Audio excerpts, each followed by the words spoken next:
Hi everyone, welcome to my channel. పిల్లలు అప్పుడప్పుడు కూరగాయలు తినని మారం చేస్తారు కదా. అప్పుడప్పుడు ఇలాంటి రైస్ ఐటమ్స్ కూడా చేసి పెట్టండి. లంచ్ బాక్స్లో కూడా ఈజీగా టేస్టీగా తినేస్తారనమాట. ఈజీగా ఉంటుంది అండ్ కూరగాయలు లేనప్పుడు కూడా బాగా యూజ్ అవుతుంది.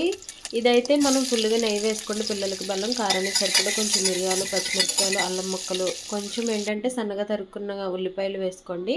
సన్నగా కానీ చిన్న ముక్కలుగా కానీ ఏదో విధంగా వేసుకోండి. నేనైతే చిన్న టీ గ్లాస్ టీ తాగేది ఉంటుంది కదా, దాంతో సగం పెసరపప్పు సగం బియ్యం నానబెట్టాను అనమాట.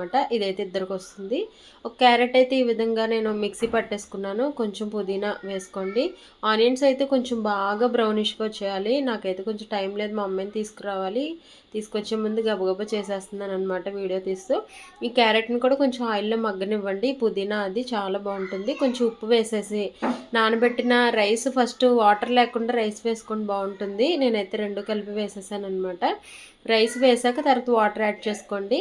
అదైతే ఒక టీ గ్లాస్ కదా మొత్తం రైస్, దీనికి ఒక పెద్ద గ్లాస్ వాటర్ అంత అనమాట. కొంచెం తగ్గించి వేస్తే పొడిపొడిలాడుతూ వస్తుంది, కానీ చిన్నపిల్లలకి కదా నేనైతే కొంచెం మెత్తగా ఉండాలని మా అమ్మాయి కోసం కరెక్ట్గా వేసాను అనమాట. కొంచెం మెత్తగా వచ్చింది. మీరు పొడిపొడిలాడుతూ ఉండాలంటే కొంచెం వాటర్ తగ్గించుకోవాలి. ఏ రైస్కైనా కూడా టేస్ట్ బాగుంటుంది, హెల్దీ అనమాట. క్యారెట్ తినని వాళ్ళకి బాగా యూజ్ అవుతుంది. వీడియో నచ్చితే లైక్ చేయండి, సబ్స్క్రైబ్ చేయండి.